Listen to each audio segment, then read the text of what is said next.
एक लंबे अरसे से सुर्खियों और विवादों में रहने के बाद आखिरकार कंगना रनौत की इमरजेंसी रिलीज हो ही गई।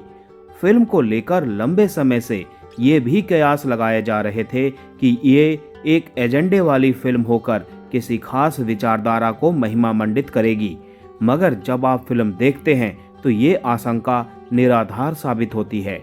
हालांकि इंदिरा गांधी जैसी कद्दावर नेता को वो बेबाक अंदाज नजर नहीं आया जिसके लिए वो मशहूर रही हैं।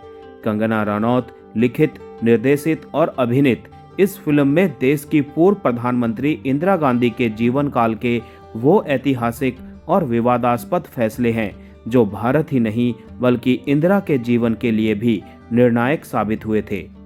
कहानी 12 साल की इंदु यानी बाल इंदिरा से शुरू होती है, जहां टीबी जैसी बीमारी से ग्रसित इंदिरा की मां को उपेक्षित किए जाने के दौरान इंदु को अपने दादा से सत्ता और शासक होने का पहला सबक मिलता है। इसके बाद कहानी इंदिरा की व्यक्तिगत और राजनीतिक यात्रा को आगे ले जाती है, जहां देश को मिली आज़ादी, पिता पंडित जवाहरलाल नेहरू का प्रधानमंत्री बनना, 1962 में भारत चीन युद्ध और असम संकट, शिमला समझौता, 1971 का भारत पाक युद्ध, 1971 में बांग्लादेश का स्वतंत्र राष्ट्र बनना, इंदिरा का शासनकाल, 1975 से 1977 तक का आपातकाल, नसबंदी का दौर, ऑपरेशन ब्लू स्टार और अंत में अपनी आखिरी रैली के लिए जाती इंदिरा की नृशंस हत्या। इस पूरे सफर में यह फिल्म इंदिरा का विपक्ष की जनता पार्टी के दिग्गज नेता जयप्रकाश नारायण, अटल बिहारी वाजपेयी, जगजीवन राम, उनकी करीबी पुपुल जयकर, उनके बेटे संजय गांधी, पति फिरोज गांधी के साथ उनके रिश्तों की पड़ताल भी करती है।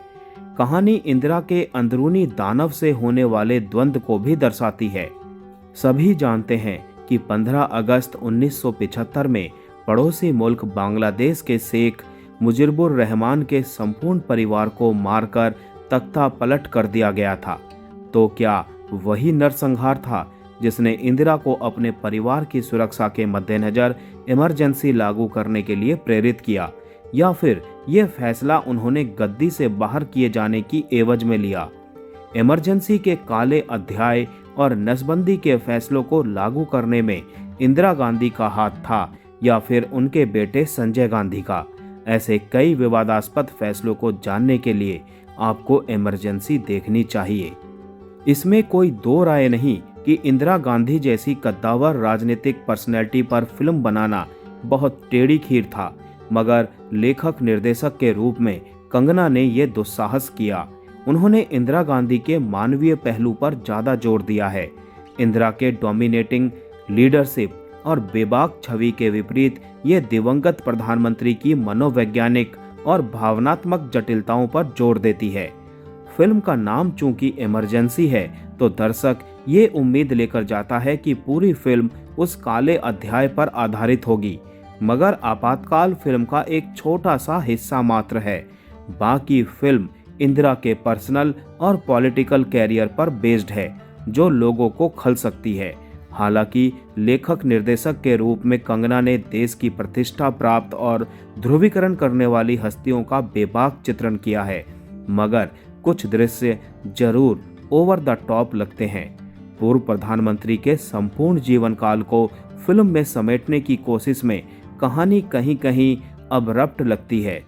फिल्म का सेकंड हाफ बहुत मजबूत है, मगर इंदिरा गांधी समेत कद्दावर नेताओं पर देशभक्ति से ओरोत-प्रोत गाना फिल्माना अटपटा लगता है। 1971 की जंग के दृश्य दमदार तरीके से फिल्माए गए हैं। अमेरिकी राष्ट्रपति रिचर्ड निक्सन ने इंदिरा का टकराव वाला दृश्य भी खूब ज़्यादा अच्छा बन पड़ा है। संगीत की बात की जाए तो सिंहासन खाली करो और ए मेरी जान जैसे गाने अच्छे बन पड़े हैं। अभिनय के मामले में कंगना कहीं भी 19 साबित नहीं होती। इंदिरा के रूप में उनका प्रोस्थेटिक मेकअप हो या बॉडी लैंग्वेज, कंगना ने शानदार काम किया है। इंटरवल के बाद फिल्म ही नहीं, उनका किरदार भी बहुआयामी साबित होता है।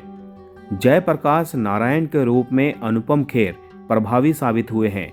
श्रेयस तलपड़े ने अटल बिहारी वाजपेयी की भूमिका में खुद को बहुत ही अच्छे तरीके से साबित किया है। फील्ड मार्शल मानेकशॉ के रोल में मिलिंद सोमन को ज़्यादा स्क्रीन स्पेस नहीं मिला। पुपुल जयकर की भूमिका में महिमा चौधरी और संजय गांधी के किरदार में विशाख नायर ने छाप छोड़ी है। जगजीवन राम के चरित्र को सतीश कौशिक ने खूबी से निभाया है। सहयोगी कास्ट ठीक ठाक है। राजनीतिक विषयों में रुचि रखने वाले और कंगना रनौत के फैंस ये फिल्म जरूर देख सकते हैं।